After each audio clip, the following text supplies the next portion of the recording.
بسم الله الرحمن الرحيم. magacayga waxa la yiraahdaa Axmed Ibrahim Cawaale waxaana hay cashar jeediye qaybta deegaanka ama environmental science department waxa la yiraahdo waxa kale oo aan hay gudoomiyaha hay'adda Candlelight inta waxa dheer waxaan sidoo kale hay ganacsade iyo qoraa intaba waan hay waxaan doonayaa maanta inaan ka hadlo muhiimadda ay leedahay in la barto cilmiga deegaanka ama environmental science programkaasi wuxuu u taagan yahay markiisa hore inuu soo saaro arday xambaarsan aqoon deegaan oo aqoonta deegaan oo lafdhabar u noqon karta waxa la yiraahdo horumarka joogtaysan ama sustainable development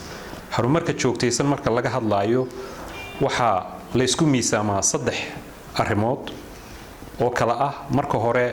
dhowrsoonaan deegaan in deegaanka hadii laga hadlaayo harumar inuu dal harumaro maaha uun magaranaysa in dhaqaaluhu koro hadii aanu dhaqaaluhu aanu wadan ama aanu ilaalinaynin deegaankii dhaqaalahaasi dhaqaalo noqon maayo oo marka dambe xagga dambe uu iska soo guraya haddaba baahida loo qabo barnaamijkan deegaanku muxuu yahay hadii is weydiino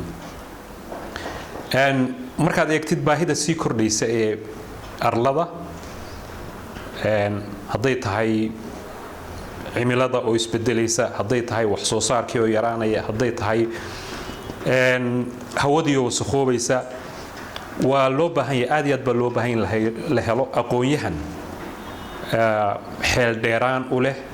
wadaagahan aynu ka hadlayno ee magaranaysa deegaanka bulshooyinka adduunkuna maanta waxay u bandhigan yihiin dhibaatooyin fara badan oo deegaanka ah oo taasoo ku keentay dhibaato tayadii nololeed ee dadka ku keentay markaas ardayda aynu rabnaa waxa weeye arday saan sheegnay xambaarsan aqoon deegaan oo salbalaaran si ay markaa u asteeyaan u sahamiyaan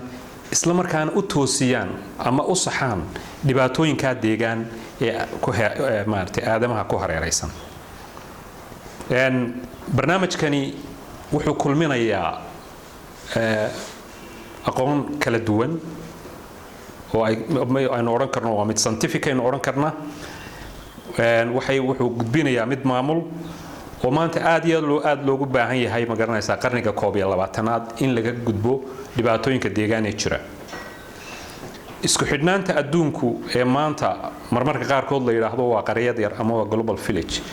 waxay abuurtay ma garanaysaa in dhibaatooyinkii deegaanna ay noqdaan qaar isku xidhan marka qofka deegaanyahankii isagoo marka hore ka fikiraya gudaha ama halkuu joogo haddana waa inuu yeesho aragti caalamiya oo dhibaatooyinka caalamka uu ku eegayo marka haddii aynu eegno profileka ardayga dhamaysta barnaamijkan oo kale ardayga dhamaysta barnaamijkan deegaanka oo kale wuxuu noqonayaa qof horta fahamkiisa nololeed waayo deegaanka meel walba noloshii uu ka soo galay qaybi noloshii uu ka soo galay waxaan oran kartaa waa asaas buu yahay noloshii cilmiga deegaanku wuxuu noqonayaa qof fahamkiisu ballaaran yahay aqoontiisa deegaan iyo nooleba isla markaana si mugle u rogrogi kara dhibaatooyinka deegaan jira isla markaana ka fikiri kara ama xal u heli kara ama maarayn dhibaatooyinka iyada ah marka hadii aynu eegno fursadaha shaqo ee uu yeelan karo ardayga dhamaysta deegaanka ama aqoontan deegaanka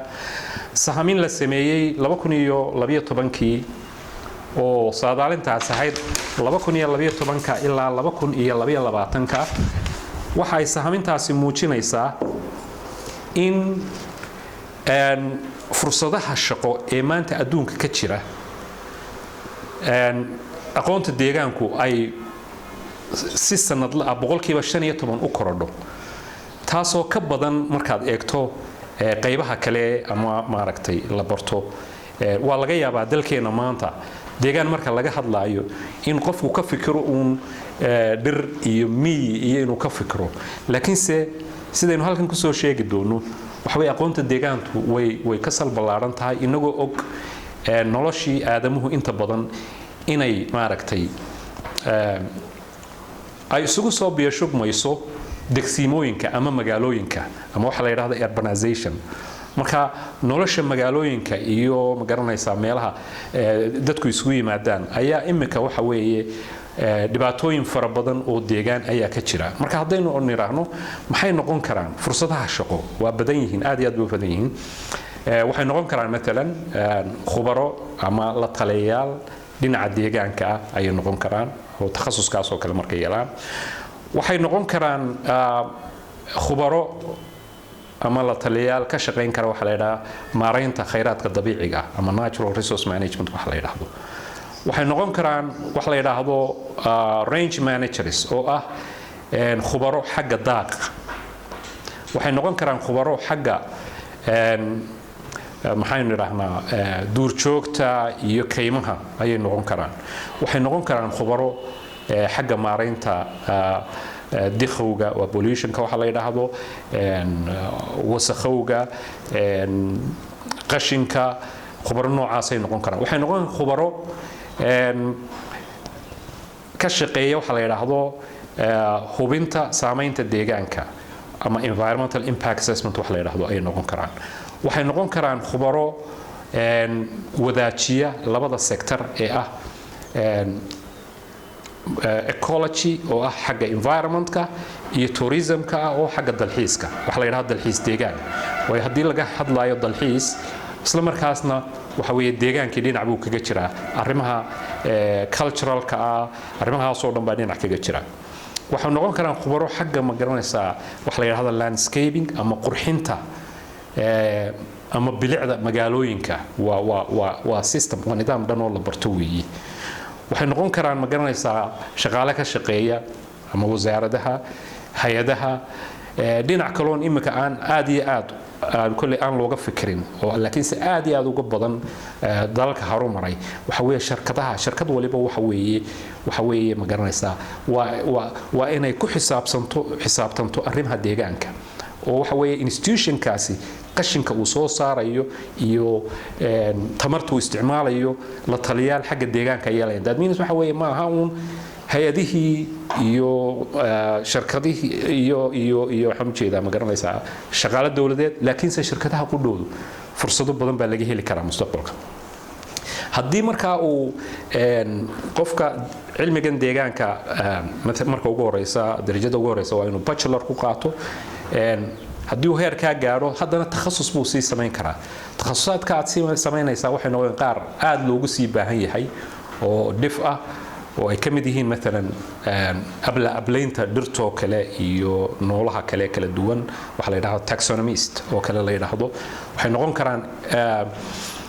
khubaro ku takhasustay xagga cayayaanka iyo xidhiidhka ay deegaanka la leeyihiin iyo noolaha kale oo entomology la yiraahdo waxay noqon karaan ma garanaysaa aqoonta shimbiraha noqon karaan markaas waxa awardka ama shahaadada uu helayaa ardaygu marka uu dhamaysto 4 sanadood jaamacadda waxa weeye digriga koowaad wuxuu noqonayaa bachelor waxa loo yiraahdaa Bachelor of Science in Environmental Studies waana mahadsantiin